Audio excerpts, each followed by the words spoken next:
መንግስቱ ወርቁ የእግር ኳስ እንቁ የገሌ ልጅ ተብለን አላደግንም። አናጥረህ ንገረኝ እስቲ። የኛ ቤት ፈርሶ ነው እዚህ የተሰራው። ከአባት ከእናት በፊት የሚቀጣው ሰው አለ። የማህበረሰቡ ልጆች ነበር። ዜጋ መሆኑን ታምናለህ ወይ? ክሬም የሆኑ ሰዎች ናቸው። ፓይለት የሚሆነው አሁን ያስተማርከው ነው። ትንሽ የፖለቲካ ትኩሳቱም ሀይ ስለነበር ከፍ ያለ ስለነበረ የጤና እክል እንዳይገጥማቸው ድሬዳዋ የህልሜ ከተማ ናት። ከሱ በልጦ ከተገኘ መምህሩ ድጋሜ የተፈጠረ ይሄ ሁሉ ይገባኛል ወይ? ምን አድርጌ ነው? ይከብደኛል። ለመንግስቱ ወርቁ ሰርፕራይዝ አለ። ለልጆቻችን ምን ልንነግር ነው? በኢትዮጵያ ስለ መንግስቱ ካላወራ የዛሬ 14 ዓመት ነው መንግስቱ ወርቁ ያረፈው። እኔ እኮ ምን ሰው አይደለሁም እንዴ?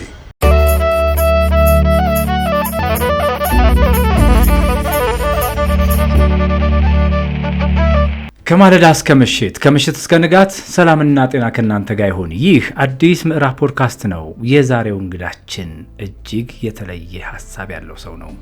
የሚገርማችሁ ታሪክ ለሰራ ሰው ታሪክ የሰራ እንግዳ ነው ያለኝ። መጽሐፉን ለማዘጋጀት ሀሳብ የነበረው ከ6 ዓመት በፊት ነበረ።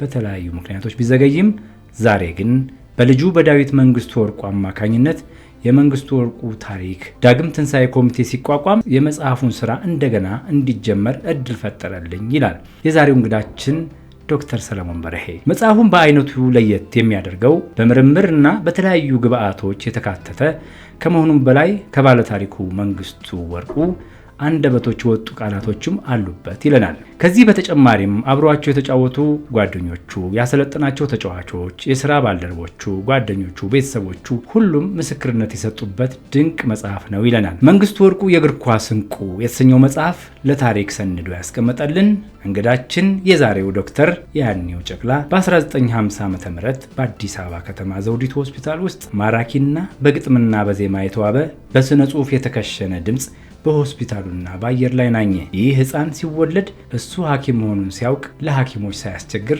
ወደዚች ዓለም ብቅ አለ።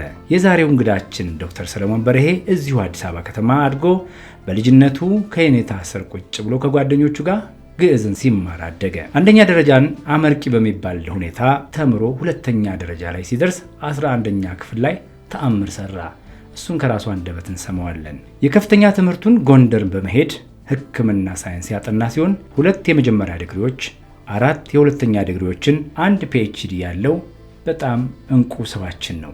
አማርኛ የአፍ መፍቻ ቋንቋው ሲሆን ግዕዝንም በመደበኝነት ተምሮታል። ከውጭ ቋንቋዎች እንግሊዝኛ፣ ፈረንሳይኛ፣ ጣሊያንኛ፣ ኢብራይስጥና ግሪክኛ በመደበኛ ተቋማት የመማር ዕድልም ፈጥሮለታል። የሥነ ጽሑፍ ውጤቶቹ 19 ደርሰዋል። መንግስቱ ወርቁ የእግር ኳስ እንቁ የተሰኘው መጽሐፍ 20ኛ መጽሐፉ ነው። 3 የቲያትር ተውኔቶችን ለህዝቡ ያቀረበ ሲሆን አንዱ በመድረክ ላይ ተሰርቶለታል። ዶክተር ሰለሞን ባለትዳርና የ2 ሸጋ ልጆች አባት ነው። ከዶክተር ሰለሞን ጋር የሚኖረን ቆይታ አሁን ባነሷቸው ጉዳይ፣ በህይወቱ ጉዳይ፣ እንደገና ደግሞ መንግስቱ ወርቁ የእግር ኳስ እንቁ በተሰኘው መጽሐፍ ላይ እንወያያለን። አብራችሁን ቆዩ፣ የትም እንዳትሄዱ። አዲስ ምዕራፍ ፖድካስትን ላይክ፣ ሰብስክራይብ እና ሼር ካረጋችሁ ቤተሰብ ትሆናላችሁ። ለሌሎችም ሀሳባችን እንዲደርስ ታደርጋላችሁ።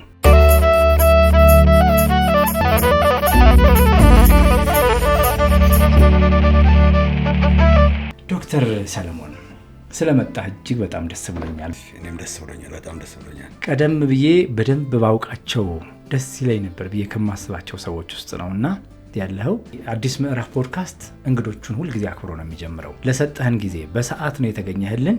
በሰዓቷ ምንም አላሳለፍክም። እውቀትህን ልታካፍለን ስለመጣ በእጅጉ እናከብራለን። እኔም አመሰግናለሁ። ወደ ውይይታችን ከመግባታችን በፊት የውይይታችን መድረክ አዲስ ምዕራፍ ፖድካስት ይባላል። ታላላቅ ሰዎች፣ ሀሳብ ያላቸው፣ እውቀት ያላቸው ሰዎች መጥተው ሀሳባቸውን አካፍለው ሲሄዱ ትውልዱ ይማራል፣ ሀገር ማንነታቸውን ታውቃለች ብለን ስላሰብን ነውና ከስሙ ጀምረህ ስቱዲዮአችንን የመጀመሪያ ጊዜ መምጣትህ ነውና እንዴት አገኘኸው? ከስሙ መጀመር በጣም ጥሩ ነው። አዲስ ምዕራፍ የሚለው ስም ራሱ ኢምፕሬሲቭ ነው። ትልቅ እንትን ነው።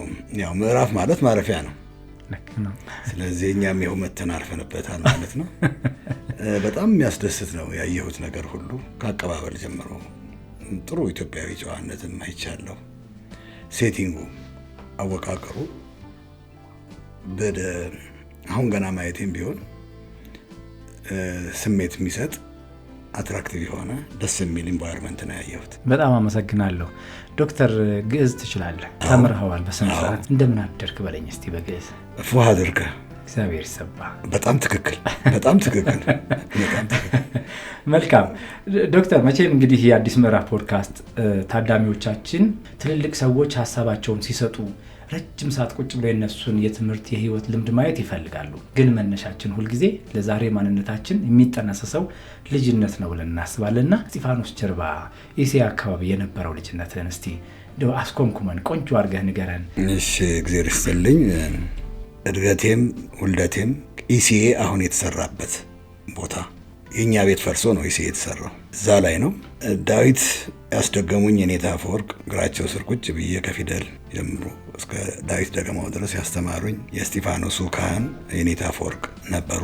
ያቺ በእስጢፋኖስ ድልድይ ስር የምታልፈው ወንዝ ቡልቡላ ወንዝ ነበር የምትባለው እና በእሷ ግራና ቀኝ አነስተኛ የሰፈር ሜዳ፣ እዛች ኳስ እየተራገጥን ወንዝ ውስጥ እዛ ቡልቡላ ወንዝ ውስጥ ከጊዮን በኩል የሚመጣው ወንዝ ውስጥ እየዋኘን ነው ያደግነው። ቤተሰባዊ ዳራ፣ ማህበረሰባዊ ዳራ፣ እኛ የገሌ ልጅ ተብለን አላደግንም። የማህበረሰቡ ልጆች ነበር። ከትምህርት ቤት ስንመጣ የወላጆቻችን ቤት ከተዘጋ የሚቀጥለው ቤት ገብተን መቅሰስ በልተን ለጨዋታ የምንሮጥ እዚህ ገደማ አጎዛ ገበያ የሚባል አለ ወደ ዑራኤል አካባቢ ትዝ ይለኛል። ሮብ ይመስለኛል ገበያው ሮብ፣ ሌላም አንድ ቀን ይደግማል፣ ግን ሮብን እርግጠኛ ነኝ። እዛ ጋር እናቶች ዘንቢል ከገበያ እቃ ገዝተው ሽንኩርቱን ቃሪያውን ገዝተው ሲሄዱ ዘንቢላቸውን ለመሸከም ተቀብለው ለመሸከም እንጣላ ነበር። እኔ ነኝ። ትርፋችን ምርቃት ነው። ትልቁ ምርቃት ትምህርትህን ይግለጽልህ ነው። ትምህርትህን ይግለጽልህ ከተባልን እንቅልፍም አይወስደን በደስታ እጅግ የሚገርም ጨዋ፣ አስተዋይ፣ በሀገር ፍቅር ስሜት ከፍተኛ ደረጃ የደረሰ እምነት ያለው ስነ ምግባር ያለው ህብረተሰብ ውስጥ በማደጌ እጅግ በጣም ትልቅ ኩራት ይሰማኛል። መልካም። ያ እናንተ ያደጋችሁበት ዘመን እከሌ የከሌ ልጅ ነው ሳይሆን እከሌ የሁላችንም ልጅ ነው። እውነት ነው። በትምህርትም ኃላፊነት አለበት። ሰፈር ውስጥም ሲያውደለድል ከተገኘ ከአባት ከእናት በፊት የሚቀጣው ሰው አለ። ማህበረሰቡ ይቀጠዋል። እውነት ነው። አካባቢው ሰው ያለው ይቆጣል። ልክ እንዳጎት እንዳክስት ሁሉ ይቆጠራሉ። እና እንደው ያን ዘመን አንስተህ አናጥረህ ንገረኝ እስቲ። አዎ፣ እሱን ስትል አንድ ነገር ትዝ አለኝ። እዚህ አሁን ማርሻል ቤት ፊት ለፊት አሁን ራዲሰን ብሎ የተሰራበት ቦታ ላይ ፋይፍ ዶርስ የሚባል ቤት መደዳዎች ነበሩ። ፋይፍ ዶርስ የሚባሉ ቡና ቤቶች ነበሩ። እነሱ ከመሰራታቸው በፊት እኛ ልጆች ሆነን ሻይ ቤት ነበር፣ ጎጆ ሻይ ቤት፣ የሳር ጎጆ ሻይ ቤት ነበርና በጣም የሚገርመው ነገር ሻይ ቤት ውስጥ ገብቶ ለመብላት የሰፈር ሰው ነው መጀመሪያ የምናየው። የገሌ አባት ከመጡ በጭራሽ አንገባ እንዳያዩን። አንዱ ጓደኛችን ሲያይ ሌላው ቀስ ብሎ ይገባል። በየተራ ነበር። ሰው ያለመኖሩን ሻይ ቤት መግባት እንደ ነውር ስህተት ተቆጥሮ ምንም አውሳስበው ይገርመኛል። እና አንዱ ነገር እኔ በኩራት የምናገረው የተፈጥሮ ሰዎች ነበር። ያልተነካካን ከምንም አይነት ሰው ሰራሽ አርቲፊሻል ከሆነ ነገር ጋር ንክክ የለንም። ለበጣ የለም። አባቴ የሆነ ሰው አታሎት አቶ ገሌ እኮ እንደዚህ አታለዋል፣ ለምን ዝም ብለህ አያታልለኝም?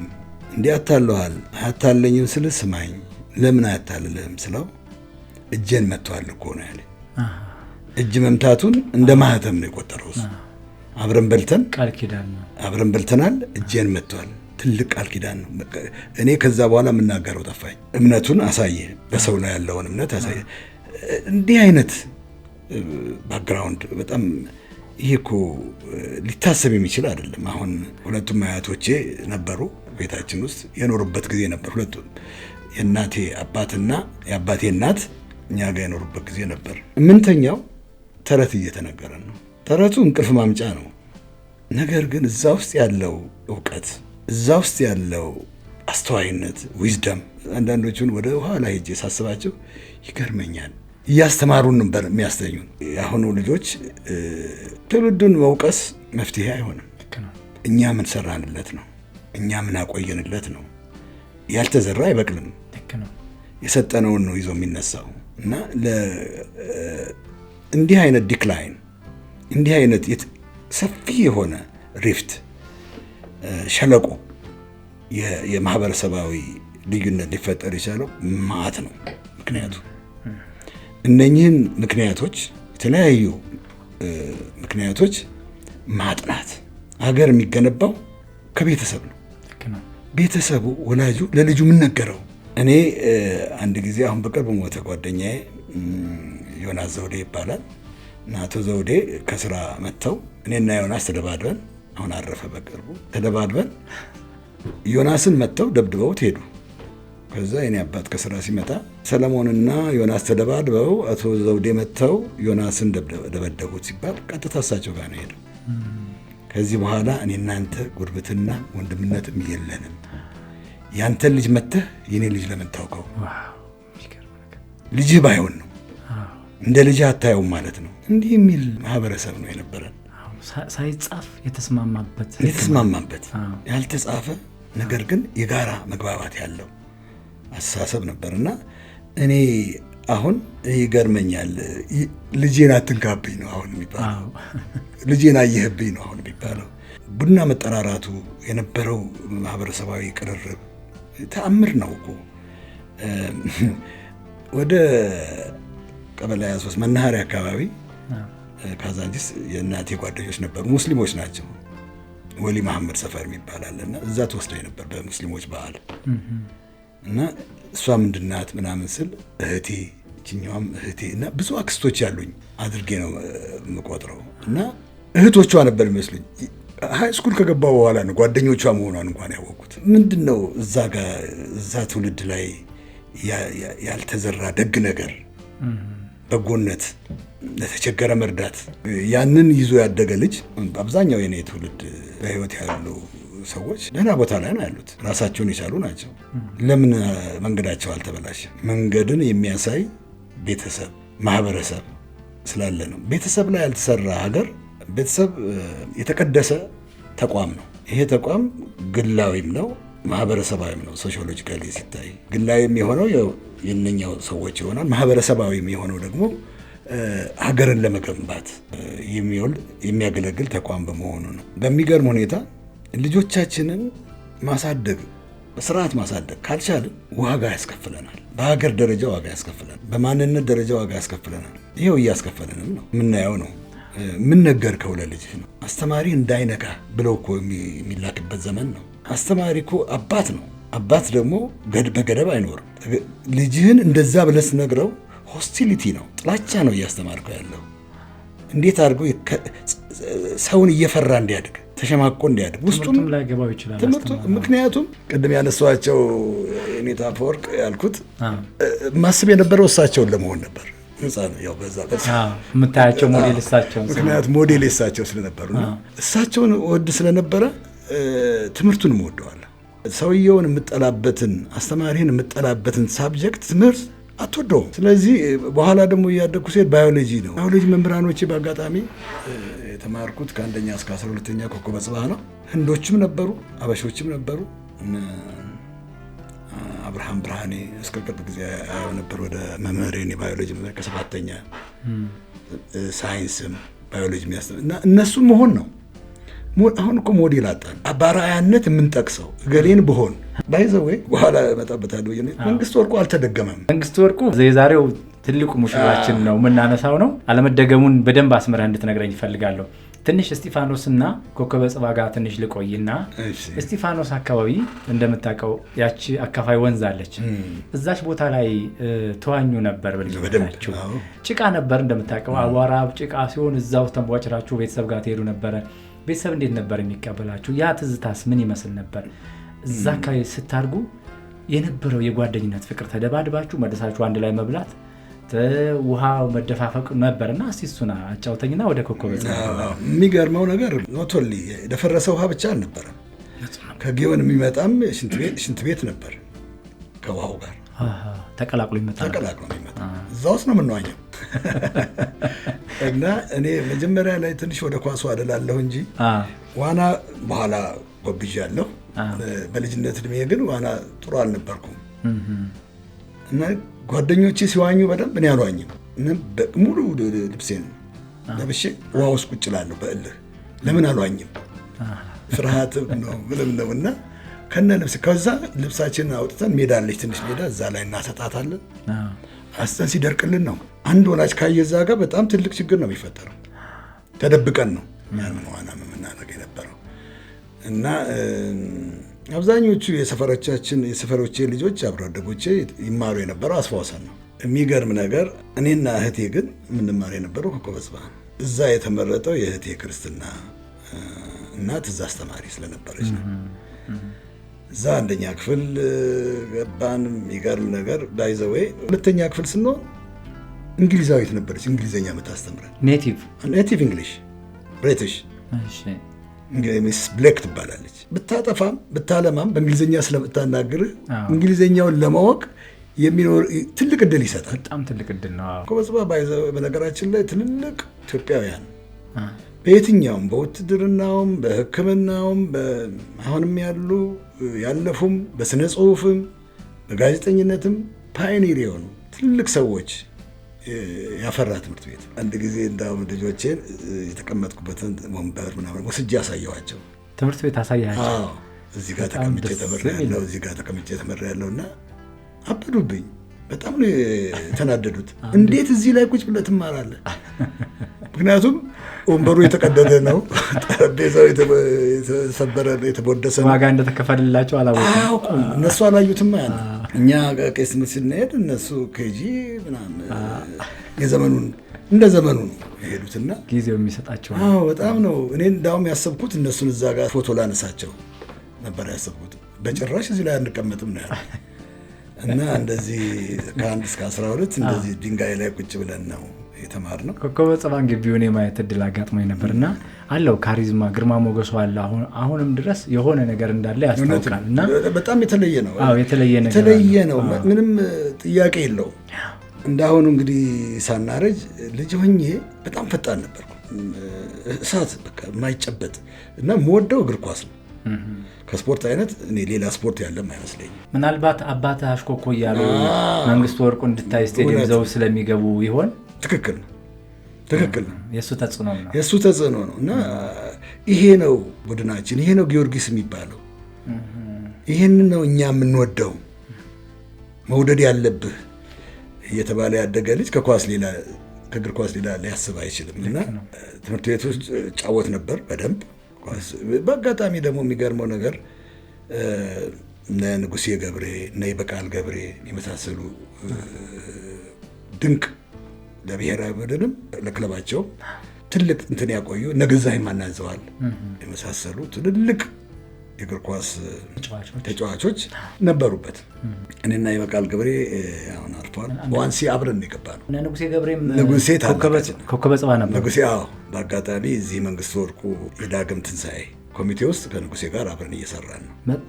በጣም ግሩም። ልጅነት ላይ የሚሰራው እናት አባትህ የሰፈር ሰው የሚያደርገው የሚናገረው ነገር አሁን ላለህበት ማንነት በጣም ትልቅ አስተዋጽኦ አለው። የሚገርም ነገር ቅድም አሁን ያለህበትን ማንነት የነገረኝ አንድ ነገር ነገርከኝ። በተረት ነበር ምንተኛው አልከኝ እና በተረት ያደጉ ልጆች ፍላጎታቸው ተደምሮ ከመጣ የድርሰት አቅማቸው ከፍ ያለ ነው። ምክንያቱም ተረት ሲነገርህ ታሪክ እንዴት እንደሚሰካካ፣ ቃላቶች እንዴት እንደሚሰካኩ እየሰማህ ነው ያደግከው። ስታድግና ደግሞ ወደ ስነ ጽሁፍ ስትመጣ እንደዛ ነገሮች ይጠቅማሉ። ሳታውቀው የተሰራህበት አንደኛው ቅመም እሱ ነው ብዬ አስባለሁ። እንደው ደስ የሚልህ አባትህ ሲናገሩ የምትወደው እስቲ አባባል አንድ ሁለት ንገረኝ እስቲ። ወይ አባቴ እንዲህ ላይ ነበር የምትለው? ያው እንግዲህ የወላጅ ተጽዕኖ ሁሌ የሚከተል ነገር ነው። አባቴ አካባቢውን በጣም የተከበረ የተወደደ ትንሽ ትልቁ የሚወደው። በህይወቴ አባቴ ከሰው ሲጣላ አይቼ አላውቅም። ኃይለ ቃል ሲናገር ሰምቼ አላውቅም። ኃይለ ቃል እኔም አንድ ቀን ተነክቼም አላውቅም። ተገርፋት በጭራሽ ቁጣም አላውቅም። ምክር ነው እና እሱ አንድ በጣም የሚገርመኝ ነገር ሰው ሁን ይለኝ ነበር። ፍሮም ቻይልድ እኔ እኮ ምንድን ሰው አይደለሁም እንዴ? ምን ማለቱ ነው? ልጄ ሰው ሁን። በኋላ ነው እንግዲህ እንደኛ አይነት ነገሮች የሚልህ ያው ይከተላል። ለካ ሰው ሁን ማለቱ ይሄን በጣም ትልቅ አባባል። በቃ ይሄ ካፉ የማይጠፋ ነገር ነው። ብዙ ጊዜ ከስራ ሲመጣ ኬፕ ያደርጋል። የኢትዮጵያን ኤርላይንስ ነበር የሚሰራው። እዛ ነበር የሚሰራው እና የአየር መንገድ ኬፕ አለው።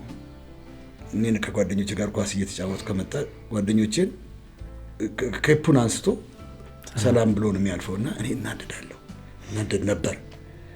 ለምንድን ነው እንደዚህ በዚህ ልክ የሚሰግደው ናቸው የኔ እኩዮች ናቸው ምናምን እና አንዳንድ ቀን ደፈር ብዬ ለምንድን ነው እንደዚህ የምታረገው ስለው አንተ አታውቅም ነገ እነኚህ ልጆች የት እንደሚደርሱ አንተ አታውቅም አሁን አንተን ምን ይጎዳሃል ይሄን ስላደረጉ ይለኝ ነበር ይሄ በጓደኞቼም ጭምር የሚታወቅ ነው አሁንም ያሉ አሉ የሚያውቁት ነው የተለየ ነው የሱ ተፈጥሮ ይገርመኛል ማንኛችንም እኔ ሌላ መልአክ ላደረገው ፈልጌ ሳይሆን የአባትነት እንትንም ቢኖር በጣም የተባረከ ሰው ለመሆኑ በጣም ትሁት በጣም ደግ ምኑንም ነገር ለመስጠት የማይመለስ መቼም በአስተዳደግ ውስጥ አባት ብቻ ሳይሆን ብዙ ጊዜ ወንድ ልጅ ከአባቱ ጋር እግር ኳስም ያው ስለምትወድ እሳቸውም ስለሚወዱ ወጣ ገባ ስል አብረው ይሄዱ ነበር ግን የእናት ተጽዕኖ ከባድ ነው እናትስ ምን ይሉ ነበር እንደው ከእናትስ ሲያሳድጉህ የሚሰጡ ፍቅር የሚናገሩት ነገር ትዝ የሚልህ ነገር ካለ የሚገርመው እኔ ሳስበው እኔ እናቴ ልጅ ነኝ መሰለኝ የእናትህ ልጅ ነህ ይመስለኛል ከአባቴ ውስን ነገር ነው የወሰድኩት ሳስበው እናቴ ወይዘሮ የሽመቤት በለጠ ዱባለ ትባል ነበር የሚገርም ነገር ነው አባቴ ዝምተኛ ነው በጣም ካልም ነው እሷ ደግሞ በጣም ኃይለኛና ስፔሻሊ የሰብአዊ መብት ተከራካሪ ነች ትንሽ ልጅ ከተመታ ሊስትሮ ሳንቲም ከተከለከለ ምናምን መጀመሪያ ከሰፈር የምትወጣው እሷ ናት ኃይለኛ ናት በቃ እሷ ዋሪየር ቀጪ ናት ወይዘሮ የሺ ካሉ ማንም አይጠቃም ልጁም ማዋቂውም ያውቃል በጣም ሁለቱ ሰዎች የሚገርመኝ እና እሱ አንገቱን ነው የሚደፋው እሷ ምንድነው እሷ ፋይተር ናት ግን በኮዝ ነው በምክንያት ነው ለምን በተለይ ለምን ድሃ ይጠቃል ለምን የሌለው ሰው ይናቃል ትልቅ ሰብአዊነት ነው በጣም የትና የት እኮ ነው የምትሄደው ርቀት ነው የምትሄደው ድብድብ ሁሉ ልትገጥም ትችላለች እንዴት አባክ ስላጣ ነው እንደዚህ ብታመናጭቀው ስላንተ የተወሰነ ሰዎች ጋር ደወል ሳረግ ሰለሞን ሀቅ በሆነ ጉዳይ ላይ በጣም ይናገራል ከዛ ውጪ ከማንም ጋር ደርሶ አልፎ አይናገርም ግን እውነት የመሰለው ነገር ሰው ሲበደል ሳይ የሚያልፍ ሰው አይደለም የሀቅ ሰው ነው ብለውኝ ነበርና እሱን አገኘው አየህ እኔ ሁለት ነገር ነው አንደኛ እውነት የሆነ ነገር ሁለተኛ ቀጥተኛ እንደዚህ መወሳሰብ አልችልም በቃ ቢኒ ነው ለኔ ከቢኒ ጀርባ እንደዚህ ምናምን የኔ ጉዳይ አይደለም የኛ አካባቢ ሰው ነው እንዴ የድሬዳዋ ብዙ ጓደኞች ወይ የድሬዳዋን ውሃ ጠጥተሃል እንዴ ባይዘዌ ድሬዳዋ የህልሜ ከተማ ናት በልጅነትም ክርስትና የተነሳው ቁልቢ ገብርኤል ነው ቁልቢ ነው እስቲ ትንሽ አጫውተኝ ቁልቢ ነው ምንድነው እንግዲህ እኔና የድሬዳዋ ነገር እንዳልከው ነው ከክርስትና መነሳት ጀምሮ እስካሁን ድረስ አገር ውስጥ ካለው አሞኝ እንኳን ቀርቼ አላውቅም ሁለቱንም ሐምሌም ታሳስ ገብርኤል አሁን የዛሬ 2 ወር ደግሞ እንሄዳለን ዩኒቨርሲቲም እያለሁ ጓደኞቼ ከዛ የድሬዳዋ ልጆች የሆኑ ገርመው ነገር እነሱ የድሬዳዋ ልጆች ሆነው እኔን ነው የድሬዳዋ ልጅ ነው የሚሉኝ እኔ አዲስ አበባ ልጅ ነኝ በቃ ደግሞ ከነሱ ጋር በጣም ነው የምስማማው የድሬዳዋ ሰው እኮ ወርቅ ነው እኔ አባቴ ይዞኝ በሚሄድበት ጊዜ ማን ነው ዝም ብሎ በሰው በር ላይ የሚያልፈው እንግዳ ሆኖ ገብቶ ሳይበላ በሞቴ ሳይባል እኔ ቤት ነው የምታድረው ሽሚያ ነው በተለይ ለቁልቢ ሰሙ ሽሚያ ነው ተአምር ነው እኮ የሚታየን እንዲህ አይነት የሰው ፍቅር የት ሀገር ላይ ነው ያለው አርጎልህ እኮ አይረካም የድሬዳዋ ሰው አሁን ትንሽ ትፍታፊ አለች ትንሽ አሁንም ሙሉ ለሙሉ አልጠፋም ግን አለች ትንሽ ግን ምንድነው መሰለኝ እሱ እንዳይጠፋ መጠበቅ ያስፈልጋል ወደ ነባሮቹ የድሬዳዋ ሰዎች ቀንሰዋል መጤው በስቷል አሁን ይበከላል በሂደት እኛ አንዳንዶቹ ሰፈሮች ሳያቸው አሁን በጣም ያሳዝኑ እንዴ በከዚራ በኩል እኮ ስታልፍ በተለይ ከ11 ሰዓት በኋላ ያለው የዛፉ ጠረን ዛፍ ይሸጣል እንዴ ዘንባባ ይሁን የሆነ ነገር አለው አሮማ አለው ብቻ ተፈጥሮ የሰጠችው ተአምር ነው አውረት ምልህ ሰውም አገሩም ወርቅ የነበረ ነው መልሶ ወርቅ እንዲያደርገው መጸለይ ነው። አሜን አሜን። ትክክል ነው። ምናልባት ድሬዳዋ ላይ 1-2-3 ጥያቄዎች ይኖሩኛል ጠይቃለሁ። ነገር ግን ልጅነትህ አንደር ወስዶ ኮከበ ጽባ አድርሶሃል። ኮከበ ጽባ ደግሞ እግር ኳስ ትጫወት ነበር ከጓደኞች ጋር። ግን 11ኛ ክፍል እያለ በጣም በማይገመት ሁኔታ ለ12ኛ ክፍሎች የመማሪያ መጽሐፍ ጽፈሃል። 11ኛ ክፍል ለ12ኛ ክፍል መጽሐፍ ማይታመን በሚመስል ግን ደግሞ ተፈጥሮ ሰጥታህ ከሆነ ሊሆን በሚችል ሁኔታ ምክንያቱም አባትህ ያሳደጉ አስተዳደግ አለ፣ እናትህ የሰጡ ነገር አለ። ከዛ ደግሞ 1ኛ ክፍል ጀምሮ እንግሊዝኛ አስተማሪ የሰጠችህ እውቀት ሁሉ አለ። እነዚህ ሁሉ የድምር ውጤቶች 11ኛ ክፍል ስትደርስ መጽሐፍ እንድትጽፍ አስገድደዋል። እንደው ምን አነሳሳ? ማን ነው ጻፍ ያለ? ያ መጽሐፍስ እንዴት ሆነ? እንግዲህ ራሱን የቻለ ታሪክ አለው። እስቲ ባካጫው። ብዙዎቹ ሐኪም የሆኑት ጓደኞቼ በተለይ ይህን ታሪክ በደንብ ሁሌ ነው የሚያነሱት ስንገናኝ። ምክንያቱም እንደ አድቬንቸርም ነገር ነው መሰለኝ፣ ጀብዱ ይሁን አላውቅም። ማይታመን ነው። እኔ 11ኛ ክፍል እያለሁ ለ12ኛ ክፍል ባዮሎጂ እና ኬሚስትሪ መጽሐፎች ጽፌያለሁ። ለ12ኛ እሱ እኮ ነው የሚደንቀው። ኤስኤልሲ ለመፈተን 12ኛ ክፍል ለመፈተን የሚያስችል መጽሐፍ ጽፌያለሁ። ይሄ በከተማ ውስጥ የተሰራጨ ነው በስሜ እስከ አያቴ ስሜ ያለበትና ምንድነው የዛን ጊዜ በጣም በሚገርም ሁኔታ ያሳተሙልኝ አቶ አበጀ ጎሹ ናቸው። አሁንም አሉ። አቶ አበጀ ጎሹ ምንድን ነው ሙያቸው? አሳታሚ ናቸው። አሳታሚ ናቸው። እንደዚህ እንደኛ አይነት ጉጉት ያላቸውን ወጣቶች በኋላ የጉበትና የሞት ከረጢት በሽታ የሚለውን መጽሐፌንም ያሳተሙልኝ እሳቸው ናቸው። በኋላ እሱ እንኳን በደንብ ተምሬው ነው የጻፍኩት። ማለት ምንድነው ይገባኛል። እሱ ተምረህ አውቀው ነው። ይሄኛው እንደተጻፈ በዛን ጊዜ ትንሽ የፖለቲካ ትኩሳቱም ሀይ ስለነበር ከፍ ያለ ስለነበረ ሰውየው ቤት መጽሐፎቹ ተከምረው ሲገኝ ታሰሩ። በመጽሐፉ ምክንያት ለምን ይህ ሁሉ መጽሐፍ ከየት መጣ ተብሎ ብዙ ነው ያሳተሙ የነበረው። ባለቤታቸውም ወይዘሮ ምህረት ይባሉ ነበር። አሁን እሳቸው አርፈዋል። ሲሄድ ያው እንግዲህ ታክሲም የምንም የሻይ የሚሰጡኝ ወይዘሮ ምህረት ነበሩ። መርካቶ ሱቅ ነበራቸው። እኔ በእግሬ ከዚህ ተነስቼ ሄድና ስመለስ ገንዘብ እንደማገኝ ስለማቅ በእግሬ ነው የሚሄደው። ከዛ ስመለስ በታክሲ ነው እና ታስረው ጋሻ በጀ አሁን በቅርቡም የኢትዮጵያ አደራ የሚለው መጽሐፌ ሲመረቅ ተገኝተዋል በክብር እንግድነት። እሳቸው ጣሊያን ካልቸራል ኢንስቲትዩት ነበር የተመረቀው። ኤኒዌይስ ታሰሩና ይሄ 3ኛ ፖሊስ ጣቢያ ነበር የታሰሩት። እዛ ስሰማ ሊሄድ ነው ስላት እናቴ ያው ቅድም እንደነገርኩ አርበኛ ናት። እኔም አብሬ ነው የሚሄደው እንዴት ይታሰራሉ ምናምን ብላ ሄደች። ለማስፈታት እኮ ማለት ነው። ያንተ እናት መታሰራቸውን ሰምተው አብረው ነው አብራኝ ሄደች። እንዲህ አይነት ነገር ያው ነፍሷ ነው። ከዛ ሄድን። ኃይለኛም ናቸው። ኃይለኛ ናት። እዛ ሻለቃ ያደቴ ጉርሙ ይባላሉ። እሳቸው ልጅ ሙልጌታ ያደቴ አብረን የተማርን ልጅ ነው። ሲያዩኝ ሻለቃው የአዲስ አበባ ፖሊስ አዛዥ ሆኑ እንደዚህ ነገር ነበር በዛን ጊዜና እንዴ አንቺ ነሽ የጻፍሽው? አዎ። በጣም ቀጭን ነበር። በጣም የሚገርም ቅጥነት ነበር የኔ ቅጥነትና እንዴ አዎ ይገርማል ምናምን።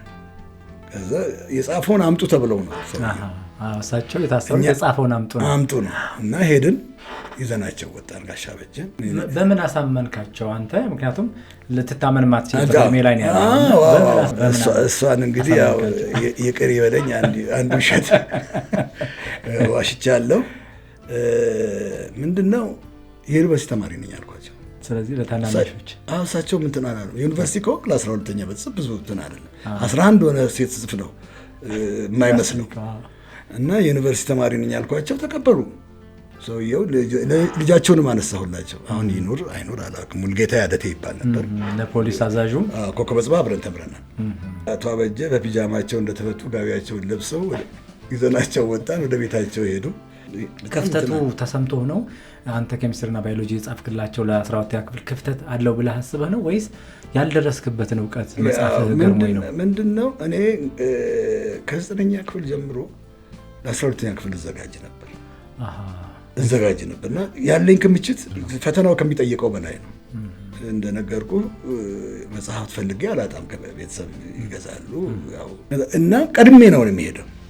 አካዳሚክ እንትኑ ቀድሜ ነው የምገኘው ይለኛል። እንዳውም አንድ ጊዜ ሚስተር ቶማስ የሚባል ሂስትሪ አስተማሪያችን ነበርና ጻፍ ነበር በእኛ ጊዜ 9ኛ ክፍል ጻፍ ሂስትሪ ነው። ሁሉንም ነው የምንማረው 9ኛ ክፍል ነበር መጽሐፍ ነው እና 2 ገጽ ነው የሰጠው።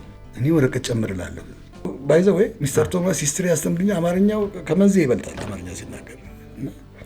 ምን እየሆንክ ነው ሲለኝ አይ አልጨረስኩም ልጻፍ። he was surprised። ምንድነው በተፈጥሮዬ ቀድሞ እንትን የማለት ነገር ነበረኝ። ጸጋም ነው በነገራችን ላይ እና ያ ክምችት እንደዚህ ባደረገው ምን እንደመራኝ እግዚአብሔር ይወቀው። የሆነ ግን ምሪት አለው እሱ ይወቀው። ቅድም ያነሳው ቄስ ትምህርት ቤትም ሳለን አዲስ ተማሪ ከመጣ አዲስ ያው ይገባል አይደል? ሰበዝ የምትባል ነገር አለች፣ ሳር ናት። በሳሩ እኔ ትናንት የተማርኩት ካለ የምታስቆጥረው አንተ ነህ። አዎ የማሳየት የመንገር የማካፈል ሁካይ የሳለ ሳራ በስ እያልን ማካፈል እኮ ትልቅ ጸጋ ነው። በጣም ያለህን ማካፈል ያለህን መስጠት ነው። የመምህራን ድርሻው እኮ እሱ ነው። በቃ እውቀትን ለተማሪዎቹ አንጠፍጥፎ መስጠት አይደል? አዎ ባይዘው ኢየሱስ ክርስቶስም ይሆን መምህር ሆይ እየተባለ ነው። የሱ ሙያ እኮ ነው። ልክ ነው። እና ትልቅ ጸጋ ነው። ረቡኒ እየተባለ ነው እና በምድር ቆይታ ወቅት ስትፈጠር ነው፣ ስትታደል ነው፣ ሲሰጥህ ነው። ትክክል ነው። እና ውስጥ የሆነች አብዛኛው መምህር ወደ መምህርነት የሚመጡት ውስጣቸው ደም መስጠት እኮ ነው። ማስተማር ማለት ፍቅር ይጠይቃል። ኖት ኦንሊ የምታስተምረውን ትምህርት ብቻ ሳይሆን የምታስተምረውን ልጅ ትወደዋለህ ወይ? ያለህን ሁሉ ትሰጠዋለህ ወይ? ዜጋ መሆኑን ታምናለህ ወይ? ነገ ሄዶ ዶክተር የሚሆነው አሁን ያስተማርከው ነው። ፓይለት የሚሆነው አሁን ያስተማርከው ነው። ወታደር የሚሆነው አሁን ያ ዜግነት ትክክለኛ ዜግነቱን አስበህ ነው ወይ ልጅህንም ልጆችንም አብረህ የምታስተምረው የሚለው ነገር ላይ ወርገህ ንገረኝ። አስተማሪን ደግሞ ቅድም ካነሳናት ጋር ለማያያዝ አስተማሪን ስትወደው ሳብጀክቱን ትወደዋለህ፣ የትምህርት አይነቱን ትወደዋለህ። አሁን አሉ ቅርብ ጊዜ የማይቻቸው ነበረ መምህር ሰብስቤ ቲቸር ሰብስቤ ነበር ምንላቸው የሚባሉ ሂሳብ አስተማሪ ነበሩ። 3ኛ ክፍል ነው ሂሳብ ያስተማሩ። አሁንም አሉ። በእንግሊዝ ኤምባሲ በኩል ሳልፍ አያቸዋለሁ። አንድ ቀን እንዳውም አቁሜ ማለት ያለብኝ በእርሶ ምክንያት ሂሳብ ጣል ባይዘው እኔ ሂሳብ አልወድም። ገንዘብ እንኳን ስቀበል ቁጥር ተቀብዬ አላውቅም። ስጽፍ እንኳን አለሃ መሰረ ብዬ ጽፋለሁ እንጂ ኤቢሲዲ ብዬ ሊስት አደርጋለሁ እንጂ 1 2 ምናምን አይመቸኝም።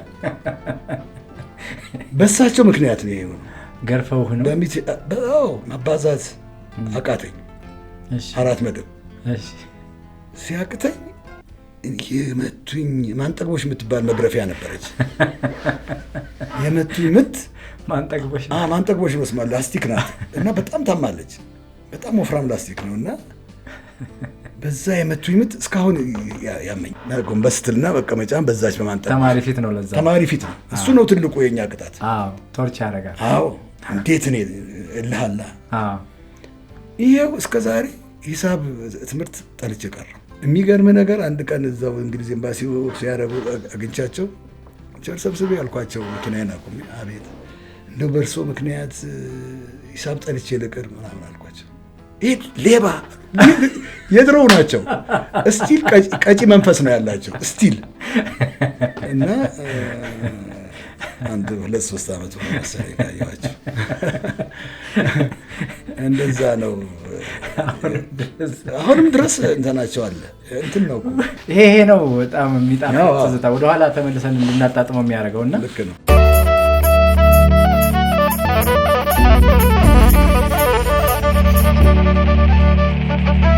ዶክተር መቼም የቲቸር ሰብስቤን እያወራኸኝ በደንብ ነው ያሳከኝ። የኔ መምህራኖችን ወደኋላ ሄጄ አቅምም የሆኑኝ መምህራኖች ነበሩ። ዛሬን ቀድሞ የሚያመላክቱልኝ መምህራኖች አንተ እኮ እንደዚህ ትሆናለህ እያሉ ሞራል የሚሆኑ አሉ። አንዳንድ መምህራን ደግሞ ያው ሁሉም እኩል አይሆንም ማለት አቀጣጡም አነጋገሩም ደግሞ ሞራልህን የሚገለው ደግሞ አለና ይሄ ላይ አሁን ላለው መምህራንና ተማሪ እንደው ምን መልእክት ሊኖረው ይችላል እዚህ ላይ ብናወጋበት? ትክክል ነው። ቅድም ካልኩት ጋር ማያይዘን ብናመጣት ለምሳሌ በተረት ነበር ምንተኛው። አሁን ያለው ልጅ በቶም ኤንድ ጄሪ ነው የሚተኛው። በጣም ሩቅ ነው ቶም ኤንድ ጄሪ። ገብሬ ወዳጆ የሚባሉ ለማ በገበያው ለማ በትምህርት ቤት ለማ እና ዘመዶቹ የሚል መጽሐፍ የጻፉ ገብሬ ወዳጆ የሚባሉ ሰው የህይወት ታሪካቸውን ጽፌያለሁ። እሳቸው ራሳቸው 4 ኪሎ አካባቢ ነበር የሚኖሩት አርበኞች ግንብ ጀርባ። እሳቸው ማግኘት መጽሐፍ ማግኘት ማለት ነው። ባይዘው ዩኒሴፍ ነው ምናምን ሸልሟቸዋል ሜዳሊያ። ከኢትዮጵያ ግን ከሀገራችን ግን እግዚአብሔር ይስጥ ያላቸው ሰው የለም። አንድ ደሳሳ ጎጆ ውስጥ ነው 4 ኪሎ ህዝብ ያውቃል። ድፍት ብለው ሞተው የተገኙት። በስተርጅና ብቻቸውን ነበር የሚኖሩት እና የእሳቸው ጽሁፎች እኮ እንደለማ በገበያው እኮ ብዙ ሰው ቀርጸዋል። ምን ማለት ነው? ገበያ ሄዶ የሚናገረው ቃል በትምህርት ቤቱ ቤተሰቡ ለማና ወላጆቹ ምንድን ነው ሼር የሚያደርጉት? እሳቸው እኮ የእነኛ ትራይሎጂዎች ከቋንቋ ትምህርትነቱ በተጨማሪ ህብረተሰብ ቀረጻ ነው፣ ስነ ምግባር ነው፣ ኮሚኒኬሽን ስኪል ማዳበል ነው። ይሄ ግን አሁን የእኛ ልጆች በቶም ኤንድ ጄሪ ምናምን በስክሪን ላይ የሚያሳልፉ ለእነሱ ባዕድ ነው። የአረብኛ ፊልሙ የምናምን ባዕድ ነው፣ ከውስጥ አይዋሃድም። የመቅረጽን ጉዳይ ከሆነ አባቴ 6ኛ ክፍል ወደ 7 ሳል ካለፍኩበት ጊዜ ጀምሮ አንድ ሰሊጥ ያላት ዳቦ አለች። እሷን በጣም ወድ ነበር እና እሷን ይዞ ይመጣል። ማታ ሲመጣ ከተኛው ያንኳኳና ዶክተር ተኝተሃል ይላል። 7ኛ ክፍል ነኝ። ስለዚህ እኔ እሱ እንደተመኘው ዶክተር መሆን ነው መሄድ ያለብኝ ማለት ነው። 7ኛ ክፍል ከ6 ወደ 7 እንዳለፍኩ ማታ በየቀኑ ማታ አንድ ቃል ነው የምሰማው፣ ዶክተር ተኝቷል። መስኮቴን ክፍትለታለሁ። ያው እንደ እስረኛ ያቺ ምንድን ነው ሰርዲኗንና ዳቦዋን ጥሎልኝ ሄደ። ሌሊቱን ሙሉ ቃሉ ገዛህ ዶክተር የሚለው ቃል ውስጥ ተቀረጸብኝ። ከዛ በኋላ ያው ትምህርት ቤት ውስጥ መምህራን ቅድም ያልኩት አብርሃም ብርሃኔ ባዮሎጂ መምህራችን የነበረው ብዙዎቹን የኮከበ ጽባህ ልጆች ባዮሎጂ ያስተማረ፣ ህንዶቹ ሚስተር ሚስ ስዋሚናታን የሚባሉ ሚስተር ቶማስ ቅድም ያነሳሁት ምናምን፣ አንደኛ እኔም እነሱን ለመሆን እፈልጋለሁ እመኛለሁ። ሁለተኛ የሚሰጡኝ ቦታና አስተያየት እንድትቆም የሚያደርግህ አይደለም፣ ትልቅ ነዳጅ ነው በጣም ኪፒት አፕ። አበሾቹ ደግሞ በርታ እበጥ ያሳብጡናል። እሱ ኤክሰለንት አለ። በተለይ አንድ ኤርትራዊ ሂሳብ አስተማሪያችን ነበረ ቲቸር ሀብቴ የምንለው። እሱም በአጋጣሚ ድሮ ኤምባሲራ ኳስ ተጫዋች የነበረ ነው። ስለ ኳስም ያወራኛል። 7ና 8 ሂሳብ ያስተማርን እሱ። ሂሳብ ባልወድም ለእሱ ስል መውደድ ነበረብኝ። አንተ የምትደርስበትን ታየዋለህ፣ እንደው ያሳየኝ አንተንም ለይለበስ ለመላክም እኔን ነው የሚመርጠው። እኔ ደግሞ በሱ መላክን እንደ ጽድቅ ነበር የማየው። አስተማሪ ላከ ማለት ያን ቀን እኮ ስተዋራ ነው ከሌላው ተማሪ የተለየህ ነው ማለት ነው። ትውልድ ቀረጻ ላይ ትልቁን ኃላፊነት ይወስዳል።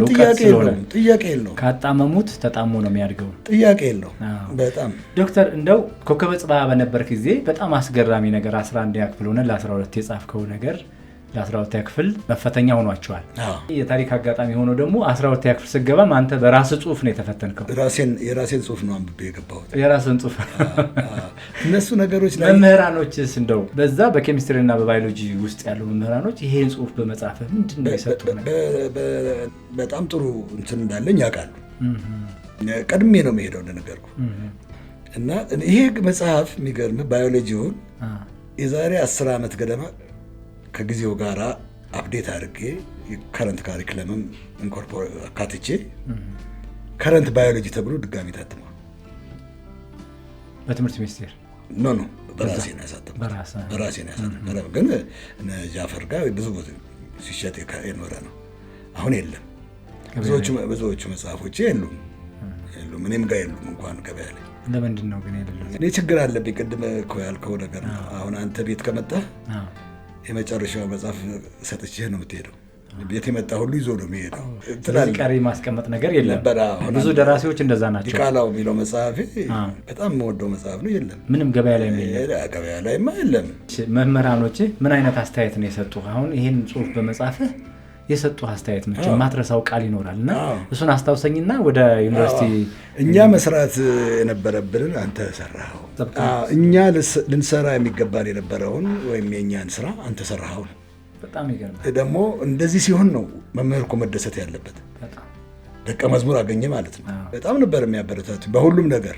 ስሙኒ ከመስጠት ጀምሮ ስሙኒ የዛን የትራንስፖርት ያቺ ድፍኗ ነጯ ደርሰው መልስ አውቶቡስ ይችላል ስሙኒ። እኔ ኮከበ ጽባህ ፊት ለፊት ሻይ ቤት ነበር። ከላይም አባብደላ የሚባል ሻይ ቤት ነበርና የሚገርምህ በአንድ መያዣ የሚቀርበው 4 ፓስቲ ነው። ፓስቲው ብስኩት እሱ በጣም ትልቅ ነው። አንዱን መጨረስ እንዴት እንደሚቻል አላውቅም። ሻይ በ5 ሳንቲም 2 ነው። በትልቅ ብርጭቆ። አቤት ዘመን። ስለዚህ ስሙኒ ካለ 4 ጓደኞችን ነው ይዘህ የምትሄደው። ከበር መልስ ትገባ። ከበር መልስ ነው። እዛው በሩ ላይ ነው ደግሞ ሻይ ቤቱም ያለው እና ምን አይነት መባረክ ነበር። በረከት ያለበት ነው እና ተአምር ነበር።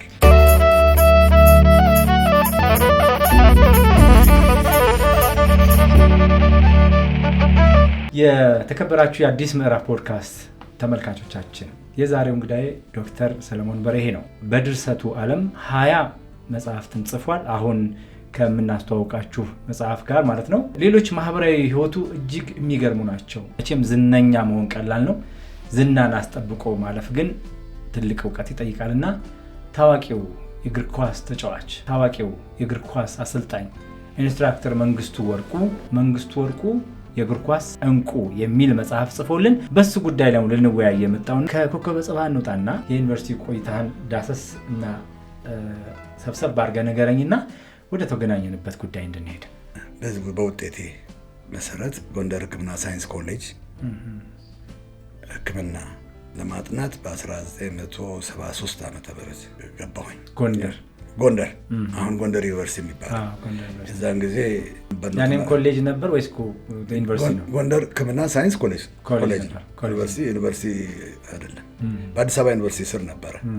እዛም ሆኜ በጣም ኢምፖርታንቱ ነገር የጉበትና የሞት ከረጢት በሽታና የወሊድ ቁጥጥርና ውርጃ የሚሉ 2 መጽሐፎችን የጻፍኩት እዛ ተማሪ ሳለሁ። የመጀመሪያ ዓመት ወይስ ሁለተኛ ዓመት?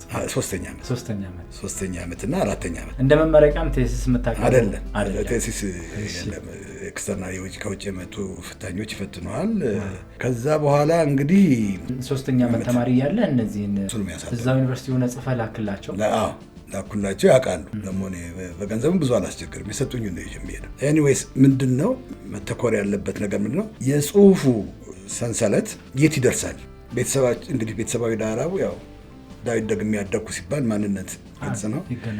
ግን እምነታችንን የወሰድነው ከወላጆቻችን ነው። ልክ እንደ ቋንቋ በውርስ ነው እና እኔ ብዙ ጊዜ እጠይቅ ነበር፣ ሌሎች የእምነት መንገዶች አሉ። ዋይ ኦርቶዶክስ ክርስቲያኒቲ ውስጥ ምንድን ነው ያለው? የሚማርክ ብዙ ነገሮች አሉ፣ ግን ከእውቀት ጋር እንዴት አይነካካም የሚል ጥያቄ ጠይቅ ነበር። በኋላ ነው ጉዴን ያወቅኩት። ምክንያቱም የምታምነውን ነገር ማወቅ አለብህ። ልክ ነው። እንዴት የሚያኮራ እውቀት፣ የሚያኮራ የእውቀት ሀብት ያለበት ቤት ነው። እዛ ከገባሁ በኋላ ከእያንዳንዱ ሰው ቅድስት ሥላሴ ገባሁ። ባይዘው ቴዎሎጂ ለማጥናት ከጎንደር ዩኒቨርሲቲ ጨርሰህ? ከጎንደር እንደወጣሁኝ እዚህ ገባሁኝ ቅድስት ሥላሴ። መቆፈር ላይ ነው፣ መፈለግ ላይ ነው። እሺ፣ ቅድስት ሥላሴ ቴዎሎጂ ጀመሩ። እኔ በቃ ከዛ በኋላ ነው የህይወቴ ተርኒንግ ፖይንት የሆነው። ጥያቄዎች በሙሉ ተመለሰ። የተትረፈረፈ አንድ ነው መልሱ ብለህ ስጠብቅ 20 መልስ እየተሰጠ በበቂና በአጥጋቢ ከመንፈሳዊ እርካታ ጋር ታምር ነው። አሁንም አድቫይዝ የማደርገው እንደው ብዙ ሰው እንደኔ ዝም ብሎ ዓለም ውስጥ ከሚባክን ዲፕሎማ ኮርሶች አሉ፣ የማታ ኮርሶች አሉ፣ ዲግሪ አለ፣ ማስተርስ አለ። እንደው እንትን ባይሆንብኝ ራስን ለማወቅ የምንከተለው መንገድ ለማወቅ አስፈላጊ ነገር የግድ እንኳን ባይሆን አስፈላጊ ይመስለኛል። አለበለዚያ ባህል ይሆናል። ገሌ ስለተከተለው መሆን የለበትም። ጥልቀት ከእውቀት ጋር እውቀት ቤዝድ የሆነ እውቀትን መሰረት አድርጎ የመጣ ነገር ካልሆነ ነገ ወደ የትም ለመወሰዳችን ምንም ማረጋገጫ የለም። ወደ የትም፣ ወደ ዓለሙም ወደ ሌላም ነገር እዛው ኢትዮጵያ ከፍተኛ ጥናት ሃየር ኢትዮጵያን ስተዲስ የሚል ለአንድ እኛም ብቻ አስመርቆ የተዘጋ እንትናል ትምህርት ዘርፍ አለ። እሱንም በዛው ማስተርስ ቀጠልኩ። እዛ ማስተርሱንም በጣም ከፍተኛ ውጤት እዛው። ምክንያቱም የኢትዮጵያ ከፍተኛ ጥናት ማለት ቀላል ትምህርት አይደለም። የኢትዮጵያ ታሪክ ከፍተኛ ጥናት ነው። ሶሄስ የኢትዮጵያ ታሪክ ከፍተኛ ጥናት ታሪክ ነው። ታሪክ ብቻ ነው የምትማረው። የመጡ እዛ የሚያስተምሩት በዩኒቨርሲቲ ውስጥ አንቱ የተባሉ እንደነ ዶክተር ህሩይ አብዱ የመሳሰሉ ሰብዕናቸውም እውቀታቸውም በጣም ሌላ ነው። ፕሮፌሰር አየለ በከሪ ፕሮፌሰር ሽብሩም ብቻ ክሬም የሆኑ ሰዎች ናቸው። ያቺ ኮርስ በዛው ሳትደገም ቀረች። ምንም ከዛ በኋላ የለችም። በቃ በዛው በእኛው ላይ ያለቀ። በጣም ትልቅ ነገር ነበር። በጣም በጣም የሌለ እኮ ነው። በተለይ ደግሞ እንደ ሀገር አጉል ትርክቶች የሚያጋጩን ትርክቶችን የሚያርቅ ነበር። በተለይ እንደ ኤትኖግራፊ አይነት ትምህርቶች በጣም ተአምር ናቸው እኮ። በግልም ቢሆን መሞከር አለበት። ሀገር እንድትጸና ሀገር እንድትቆይ ካስፈለገ የምናቆያትን ሀገር ማወቅ አለብን። ልክ ነው። አለበለዚያ እንትን ይሆናል። ከሳናውቃት እኮ ልንዋደቅላት አንችልም። ምኑ አምሮን ውበቷን እኮ የምናውቀው ጠጋ ብለን ስናያት ነው። ትልቅ መልእክት ነው የተናገርክልኝ። 4ቱ ማስተርስ ወይ 2ኛ ዲግሪዎች ደግሞ ማይክሮባዮሎጂ፣ ሶሺዮሎጂ፣ ኤጁኬሽናል ሊደርሺፕ፣ ሃየር ኢትዮጵያን ስተዲስ እነኚህ 4ቱ ናቸው 2ኛ ዲግሪዎቹ። ፒኤችዲው ኤጁኬሽናል ሊደርሺፕ ነው። በደንብ አድምቀ የሰራህበት በጣም እዚህኛው ላይ በደንብ አድምቄ አስተምሬበታለሁ ሰርቼበታለሁ የምትለው የትኛው ትምህርት? ብዙ አመት ያስተማርኩት ባይዘዌ እኔ ያላስተማርኩት የጤና ባለሙያ አሁን አዲስ አበባ ውስጥ አለ ማለት ይከብዳል። በየሆስፒታሉ ሞልተዋል። አናቶሚ፣ ፊዚዮሎጂ፣ ማይክሮባዮሎጂ፣ ኮሚኒኬብል ዲዚዝ እነኚህ የህክምና ኮርሶች ናቸው። ራሴም 2 ኮሌጆች የህክምና ኮሌጆች ነበሩኝ። ምን ይባላሉ? ሁለቱም ኢንዱራንስ ሜዲካል ኮሌጅ ነው የሚባሉት እና ኢንዱራንስ ሜዲካል ኮሌጅ የራሴ ነው እኔ የመሰረትኩት በፕሬዚዳንትነትም የመራሁት። ነገር ግን እኔ የኮሌጁ ባለቤት ብቻ ሳልሆን ከህክምና ውጪ የሆኑ ኮርሶች ካልሆኑ በስተቀር ጠዋት 2 ሰዓት ክላስ ገብቼ ማታ 2 ሰዓት መውጣበት ጊዜ ነበር። 10 ሰዓት ስትሬት አስተምሬ። ብዙ ሰው አሁን ተማሪዎች ያውቃሉ፣ በየሆስፒታሉ ያሉትም ሊመሰክሩ ይችላሉ። እኔ ጤና የማገኘው ክላስ ስገባ ስታስተምር ነው። አዎ ራሴን ካመመኝ ክላስ ስገባ እድናለሁ። ስጮህ መስጠት ነው ለመስጠት ነው የተፈጠር ነው ሲመስለኝ። እኔ ለሁለቱ ነው የተጠራሁት። መቼም እንደተሰጠን ነው የምንኖረው፣ እንደታዘዘልን ነው የምንጓዘው እና እኔ መዝናኛዬ ስነ ጽሁፍ ነው። ሱስም ነው። እንደ ልክፍትም ሊሆን ይችላል። ቆንጆ ልክፍት ነው ግን በጣም ጥሩ የሚያዝናና ልክፍት፣ አስፈላጊ ልክፍት ነው። ከዛ በተረፈ ማስተማር ነው። ሁለቱም ግን ሰው የሚሸቱ የህይወት መንገዶች ናቸው እና ከሰውነት ከማህበረሰብ ከእውቀት ከወረቀት ሳንለይ እንግዲህ እዚህ ድረስ አለን። ጀምር ናቹራል ሳይንስ የጀመረ ሰው እንዴት ወደ ሶሻል ሳይንስ ወደ ሶሺዮሎጂው ወደ ሃየር ኢትዮጵያን ስተዲስ ውስጥ ለምንድን ነው ኤጁኬሽናል ሊደርሺፕ እንዴት ገባ የሚመስለኝ ህክምናውን በተጽዕኖ ነው የገባሁት። 7ኛ ክፍል ጀምሮ ዶክተር እያለ ይጠራኝ ስለነበረ ያ ነገር ከየት እንዳመጣው አላውቅም። ቅርበታችን በጣም የተጠጋጋ ስለነበር እንደ አባትና ልጅ ብቻ ሳይሆን እንደ ጓደኛ እሱን ያስደሰትኩ መስሎኝ እና በእሱ ተገፍቼ ነው የገባሁት ህክምና። አዎ እንጂ የኔ የህይወት ጥሪ እሱ አልነበረም። ህክምናን የመሰለ በጣም ሰፊ ጥልቀት ያለው በየቀኑ ምርምር የሚፈልግ ንባብን የሚፈልግ ተደፍቶ ማደር። አንድ ጊዜ በጣም የሚገርመው ነገር ሳይንስ አምባ የሚባል ቦታ አለ፣ ጎንደር ህክምና ሳይንስ ኮሌጅ የምንማርበት። እዛ አጥንተን ስንወጣ ማታ ነው ስንወጣ ጥበቃዎቹ እንደምን አመሻችሁ ስንላቸው እንደምን አደራችሁ። ለካ ነክቷል። እያጠናን እንደዚህ አይነት ጥረት በሚፈልግ የትምህርት አይነት ውስጥ መጽሐፍ እንዴት ነው ሊሆን የሚችለው? በጣም ከባድ ነገር ነው። በተለይ 3ኛ ዓመት እያለሁ የጻፍኩት የጉበትና የሞት ከረጢት በሽታ የሚለው መጽሐፍ እኛው አቶ አበጀ ጎሹ ያሳተሙት ለአማርኛ አንባቢ እንዲገባው ለኢትዮጵያዊ አንባቢ እንዲገባው ተደርጎ የተሰራ። ከዛ በኋላ ደግሞ 4ኛ ዓመት ያለው የወሊድ ቁጥጥርና ውርጃ ከትምህርቱ ሌላ ማሰብ በማይቻልበት ኢንቫይሮንመንት ውስጥ እንትኗ ደወሏ፣ ጥሪዋ፣ መክሊቷ ያለችው ሌላ ቦታ ነው እና እሱን ከመፈለግ አንጻር ከዛም ከወጣው በኋላ አላረፍኩም። ያልከው አይነት 19 መጽሐፍ ይሄ እንግዲህ የመንጌ 20ኛ መሆኑ ነው። ትዕግስት ይፈልጋል፣ ፍቅር ይፈልጋል፣ የሙያው ፍቅር ይፈልጋል፣ ሰውን መውደድ፣ ለሰው ማካፈል፣ መስጠት። ባይዘዌ ለጋስ ያልሆነ ሰው ወደ ስነ ጽሁፍ ዓለም ባይገባ ጥሩ ነው። ቸርነትን ይጠይቃል፣ ቀናነትን እና ልግስናና ስነ ጽሁፍ በእኔ እምነት አብረው የሚሄዱ ናቸው። አንዳንድ ጊዜ ንፉግ ደራሲያን ሊኖሩ ይችላሉ፣ በጽሁፋቸው ያስታውቃሉ። ንፍገት ገጦ መምጣቱ አይቀርም እና ፍካት የሌለው ስራ ማንነትን የማያሳይ ድርሰት ሁልጊዜም የህብረተሰቡ ነጸብራቅ ነው። ትክክል። ተልእኮም ቢሆን አብራሄነት ነው፣ ማብራት ነው፣ መልሶ ማሳየት ነው እና መልሰህ ስታሳይ ገር የዋህና ለጋስ መሆን አለበት። ብዕርህ እንደዛ የሁላችን ብዕር እንደዛ ነው መሆን ያለበት እና በዚህ ምክንያት ነው አሁን መንጌ ጋር የደረስነው ለማለት ነው።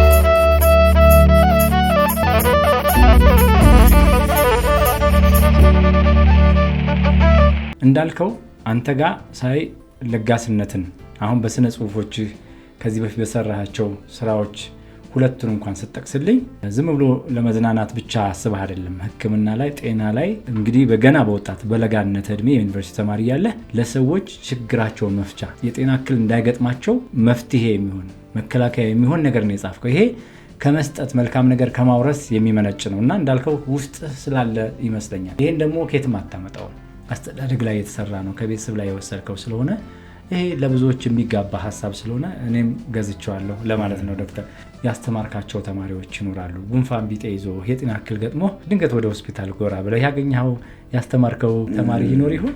አዎ፣ በጣም እኔ ይገርመኛል።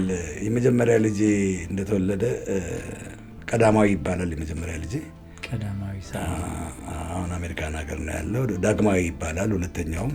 ዳግማዊና ቀዳማዊ ደስ የሚል ስም ነው።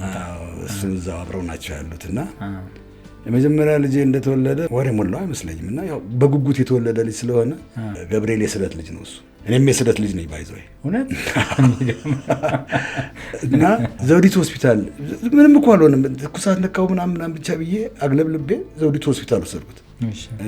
መኪናዬ እንደቆመች ማመቶ እንዳወረደው ማመቶ ሐኪሙ ጋር እንዳደረሰው ካርዱን ያወጣ ማን እንደሆነ አላየው። ሰንሰለቱ ተማሪዎቼ ናቸው።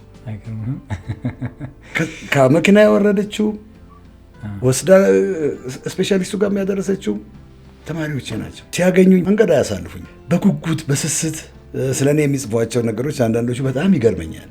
ደህና ነገር ያካፈልኳቸው ይመስለኛል። በዚህ ላይ ደግሞ እንደ ሰው ነው፣ በክብር በፍቅር። በጣም የሚገርመው ነገር መቼ በገባልን የሚሉበት ጊዜ ነበረ። ሌላ አስተማሪ በአጋጣሚ ከቀረ እኔ ጋር ነው ሮጦ የሚመጡት። አንተ ግባልን ነው የሚሉት እና አሁንም አንዳንድ ሆስፒታሎች ሲሄድ ይገርመኛል። ለእኔ ያላቸው ነገር ተማሪዎቼ በጣም በጣም በጣም በጣም እኔ እንጃ። እሱ ነው ትልቁ ክፍያ ብዬ ነው የማስበው። የምታስተምርበት መንገድ በጣም ቀለል አድርገህ እንዲገባ አድርገህ ሰውነት ላይ ትኩረት አድርገህ ይሆን? ለዛ ይሆን የሚስባቸው? እንደዛ ነው ባይዘው። እኔ ደረቅ ትምህርት አልችልም። በራሴም በዓለሙም በምኑም ቀልጄ አስቄ ኮርኩሬ ከዛ በኋላ ልባቸውን ሳገኝ ነው። በህይወት ነው የሚማሩት፣ በመኖር ነው የሚማሩት እና ወጣ ያሉ አንዳንድ ነገሮችም ስነግራቸው ስቀው ተደስተው ይዘው ትምህርቱንም በጣም አጥብቀው በእኔ ትምህርት በጣም ሲሬድ ነው፣ በጣም ትንሽ ነው። በጣም በጉጉት በነገራችን ላይ ሰርጌን የደገሱልኝ ተማሪዎች ናቸው ማለት ይቻላል። እውነት ቀለበቱ ምንድነው ሀብሉ ምናምኑ የተማሪዎች ነው እና ስጦታው ለብዙ ጊዜ እንዳውም ሳንጠቀምበት አልቀረንም። መታደል ነው። መመረጥም አሉ። አሁንም እዚህ አካባቢ እዚህ አዲስ አበባ ውስጥ በየሆስፒታሉ አሉ። ምናልባት እንደው አመም ካደረገ እኔ ጋር እደውላለሁ። እንዳያመኝ ጸልያለሁ። ድንገት ከመጣ ግን አድርገው ከመጣ መቼ ይቀራል ብለህ ነው። ህመም ይኖራል አጋጣሚ። በጣም ደስ ይላል። ይሄ መመረጥ ነው። በነገራችን ላይ እኔም መምህራኖቼን መንገድ ላይ አለፌ አላውቅም። በየትኛውም መንገድ ካገኘኋቸው ከእነሱ ጋር ማሳልፈው ጊዜ በጣም ደስታ ይሰጠኛል እና እናንተ እውቀታችሁን ነው የምትሰጡን። መምህር ምን ይባላል ዶክተር ያስተማረው ተማሪ ከሱ በልጦ ከተገኘ መምህሩ ድጋሜ ተፈጠረ ወይ ድጋሜ ተፈጠርኩ ብሎ ማሰብ ይችላል ይባላል እና ድጋሜ እንደተፈጠርክ ነው የሚሰማ። እውነት ነው። ለምን ተማሪዎች በስራ ላይ በእንቅስቃሴ ላይ በምርት ላይ ናቸው ያሉት።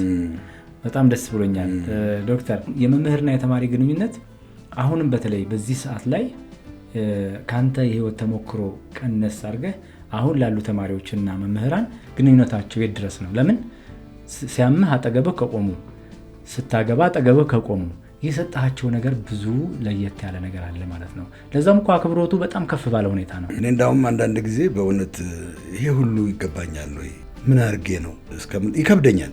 መንገድ የሚሄድ በመኪና የሚያልፉ ከሆነ እኔ ወክ እያደረግኩ ከሆነ አልፉ ቆመው አናግረው እንባቸው በዓይናቸው ግጥም እንዳለ ነው የሚያወሩት። እና እኔ እንግዲህ ትልቁ ነገር ምንድን ነው? ሰው መሆን ነው። ያቺ የአባቴ ቃል አደራ ሰው ሁን የሚለው ቀላል ነገር አለ። ሰው ከሆንክ የሰው ልጅ የሰጠሁን ነው የሚመልስልህ። ፍቅር ከሰጠው ፍቅር ያፈቅራል። ደግ ከሆንክለት ደግ ይሆናል። እና ለእነኚህ ልጆች በዚህ ሌቭል እንዲሆኑ የሰጠኋቸው መልካም ነገር አለ ማለት ውስጣቸው ገብቻለሁ ማለት ነው። የሚያስደስት ነው። በነገራችን ላይ የመጨረሻው ትልቁ ሙያ ለእኔ መምህርነት ነው። የትኛውም ሙያ ቢሆን ከመምህርነት የተቀዳ ነው። አብዛኞቹ አሁን ትልቅ ደረጃ ላይ ደረሱ የምንላቸው ሰዎች በሙሉ አብዛኞቹ በስነ ጽሁፍ በምን መምህራን ነበሩ ኦሪጂናሊ። እና መንገዱ እኮ አንድ ነው። ያኛው በክላስሩም ውስጥ አደረገው፣ ይሄኛው ወረቀት ላይ አደረገው እንጂ መስጠት ነው። ሁለቱም ያለህን ማካፈል ነው። ሶሻል ቫሊዩዋችን አሁን የተማሪና አስተማሪ ብቻ ሳይሆን ለትምህርት ያለን ዴፊኒሽን ራሱ የተዛባ ነው። ትምህርት ምንድን ነው? ትምህርት መለወጥን ካላጎናጸፈ ለምን እንማረዋለን? የነበርንበትን መንገድ ለመድገም ከሆነ መማር አያስፈልግም። ትምህርት ኤጁኬሽን ኢዝ ትራንስፎርሜሽን፣ ለለውጥ ነው መማር ያለብን። እዛው ለመሆን ያንኑ የነበርንበትን ጭቃ ለማብቃት ወደ ትምህርት ቤት መሄድ አያስፈልግም። ከጭቃ ወጥተን የተሻለ ሰው የመሆኛው መንገድ ነው፣ ቱል ነው፣ መሳሪያ ነው። የሚገቡኝ ነገሮች አሉ። አንዳንድ ተፈጥሮ ይጠይቃል። ክፋት፣ እቡይነት ወይም ሴረኝነት ያለው ሰው ብናስተምረው ሴረኛ ምሁር ሊሆን ይችላል። ያለችውን ሴራዋን ያረቃት ይሆናል። ተንኮል የሚያደራ አርቅቆ አድምቆ በማር ለውሶ ሊያቀርብልን ይችላል። እና ሰብእናም የሚጠይቅ ይመስለኛል። ፐርሶናሊቲ፣ ባክግራውንድ ምን እያየ ነው ያደገው? ጋስነት በቸርነት ነው የመጣው ወይስ በመስቆንቆን በመያዝ በስስት በንፍገት ነው የመጣው? ሁላችንም የቤተሰቦቻችን ውጤት ነን። ያ ቤተሰብ ምንድን ነው የሰጠ? የመጀመሪያው ትምህርት ቤታችን ቤተሰባችን ነው። ምንድን ነው የሰጠ? ያንኑ ነው ይዘን ወደ ሶሳይቲ የምንገባውና አሁን ምን ለብዙ ሰው የምንነግረው ሰው ከሆን በቂ ነው። በቃ ሙሉ ሰው ፉል ፍሌጅድ ሂውመን ቢንግ ከሆንን ከዛ በላይ ምን ይፈልጋል? ፈጣሪም ሰው እኮ ነው የሰራው በአምሳሉና ባሪያው። የሰው ልጅ ባሪያችንና በአምሳላችን ንፍጠር ነው ያለው። እና በዚህ ልክ ነው እንደው ምንድን ነው ቅድስና ወይም ደግሞ ልዕልና ማለት ቅድስና ማለት እሱን ባንሆን እንኳን ወደ እሱ መቅረብ፣ ቢያንስ ህግጋቱን መፈጸም ምንድን ነው የሚለው ቃል እግዚአብሔር ያንን መፈጸም እና እነኚህን ነገሮች ስንከተል ሰው ሆነን እንደው ዘዴ ሰው ሆነን ራሳችን እናገኘዋለን። በጣም አመሰግናለሁ ዶክተር። ትልቁና ቁልፉ አባትህም ሲነግሩህ በነገራችን ላይ የአባትና የእናት ንግግር ሁልጊዜ እድሜ ልክ ምግብ ነው፣ አቅም ነው፣ ጉልበት ነው፣ መመሪያ ነው፣ የህይወት መስመርን የሚያስተካክልን አንድ ቃል ነው። ግን እንደ አንድ ትልቅ መጽሐፍ የምትመነዝረው ነው። ሰው ሁን፣ ከዚህ በላይ ምንም ነገር የለም። እናንተም ሰውነትን ነው አድምቀህ የነገርከንና ብዙዎች በዚህ ንግግር ውስጥ ይቃኛሉ፣ ይማራሉ፣ የሚፈልጉትን ሀሳብ ይወስዳሉ ብዬ አስባለሁ። ዶክተር ሰለሞን በርሄ በርካታ መጽሐፍትን የጻፉ ናቸው። የራሳቸው የህይወት ልምድ በጣም ብዙ ነው። ነገር ግን በታዋቂው እግር ኳስ ተጫዋችና በተወዳጁ እግር ኳስ ኢንስትራክተር መንግስቱ ወርቁ ዙሪያ ድንቅ መጽሐፍ ጽፏል። የህይወት ታሪኩን በጣም እጅግ በምርምር በጥናት ትልቅ የህይወት ታሪክ፣ ትልቅ መጽሐፍ፣ ከፍ ተደርጎ የሚቀመጥ ትልቅ የህይወት ማስታወሻ መጽሐፍ የጻፈ ሰው ነው ዶክተር ሰለሞን በርሄ። በራሱም የህይወት ዙሪያ ብዙ አውርተናል። ዛሬ የመጀመሪያ ክፍሉን በዚህ ጨርሰናል። የሚቀጥለው ሳምንት ክፍል 2 ይዘን እንቀርባለን።